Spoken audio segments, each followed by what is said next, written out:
What's going on, guys, and welcome back to the channel. I got you to see Christopher Nolan's brand new movie Oppenheimer just a couple days early. This is my non-spoiler thoughts on the film. This was one of my most anticipated movies for the entire year. I was head over heels skipping my way to the theater to see it just last night, and I have a lot to say about it. Before I do, let me know what you thought of this movie down below in the comment section. If you haven't seen it yet, are you excited for it, and what are you seeing first, Barbie or Oppenheimer? It's Oppenheimer weekend, people. It's a great time to be alive. Hit the like button for me, as well as the subscribe button, notification bell, so you don't miss out on any future content. It means the absolute world. And with all that said, let's get into this. So, like I said, this is one of my most anticipated movies of the entire year. Christopher Nolan is my favorite director of all time. Matt Damon is my favorite actor of all time. And this cast is absolutely loaded. And that's where we're going to start with here.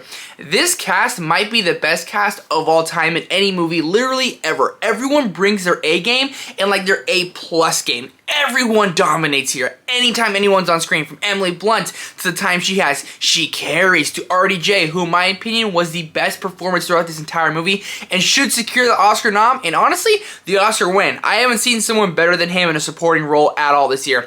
You have Florence Pugh in there a little bit. When she comes in, she's not a huge role, but when she's on there, she just demands the screen. Again, everyone brings their A game, but the main A game player here is none other than Cillian Murphy. This guy just turned in the role of a lifetime playing J. Robert Oppenheimer. The way he describes the science, the way you can see the guilt on his face from what they're actually doing. Cillian Murphy, best performance he's ever done, and this dude has quite the filmography. This cast, again, it's loaded, it's stacked, and it's probably the best cast of all time. I've never seen performances this good, one after the other. There's no weak link here, literally. Like, the weakest link is still like an A++. It's absolutely crazy. As I mentioned, Christopher Nolan's my favorite director of all time, and I think everyone's been looking like, which is Nolan's masterpiece? Is it The Dark Knight? Is it Interstellar? Is it Inception?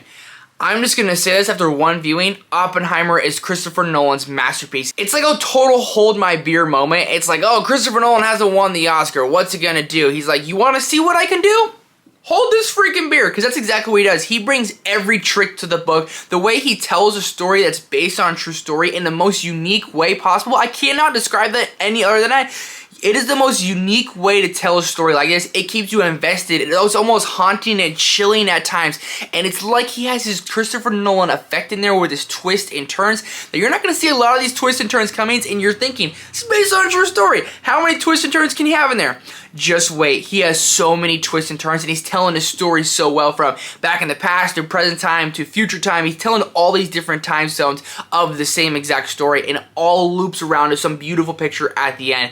It's absolutely fantastic. He literally brought every trick he had in the book, and he just dropped the mic and is like, there, that's what I got for you. The juggernaut of this movie is the runtime. That was my wife's only complaint about this movie, is that it was too long.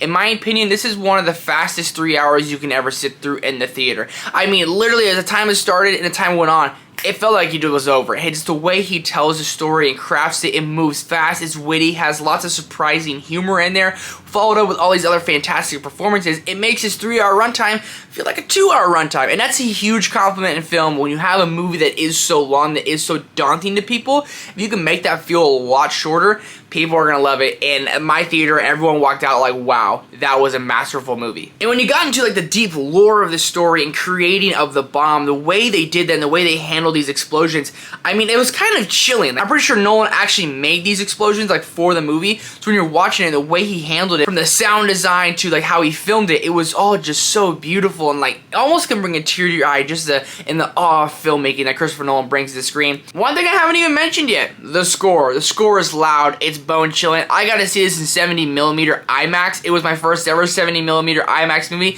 This is what Christopher Nolan wanted. I'm pretty sure he was like, you know what? I want that guy Trevor out in Sacramento to see this movie in 70mm IMAX, and he's gonna do it.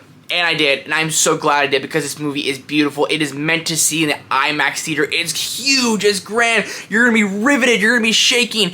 And again, just the way they tell a story that's based on true story in the most unique way possible. You just gotta give credit to where credit's due, and that's to Christopher Nolan. I'm gushing about this film. Do I have any problems? Only problems I kind of have is that at times it is a little bit Christopher Nolan confusing. That's the only way I can describe that, because Christopher Nolan has some confusing times in his movies and just a lot of fast pace, and sometimes it is hard to understand what everyone's saying. I wish there was subtitles sometimes, because they're whispering or talking really fast, and sometimes you're like, I can't keep up right now. There's subtitles for me. I'm a subtitle guy. it would make it a lot easier. But nonetheless, those are minor nitpicks in the scheme of things. Those aren't problems at all. Oppenheimer gave me everything and more I could have wanted in a movie. This is why we go to the movies. This has literally made me feel like a little kid skipping out after Christmas morning. I loved it. I think it's my favorite movie of the year. Time will tell, but it might be Christopher Nolan's masterpiece. Let me know your guys' thoughts on Oppenheimer if you had a chance to see it. Let me know down below what you thought of it. Hit that like button, subscribe button, notification bell for me so you don't miss out on any future content. Guys, I loved Oppenheimer. It's hard to give movies a score. I don't really like giving a score, but this is one you need to check on the big screen. If you can see in IMAX, see it in IMAX because it is the best experience you can have in IMAX. It's bone-chilling. The score is absolutely fantastic with arguably the greatest cast of all time and Christopher Nolan's masterpiece. This movie delivers on one of the best movies, if not the best movie of the entire year. I cannot recommend it enough. Go see this one. You will not regret it. Thank you guys so much for watching. I'll see you in the next one.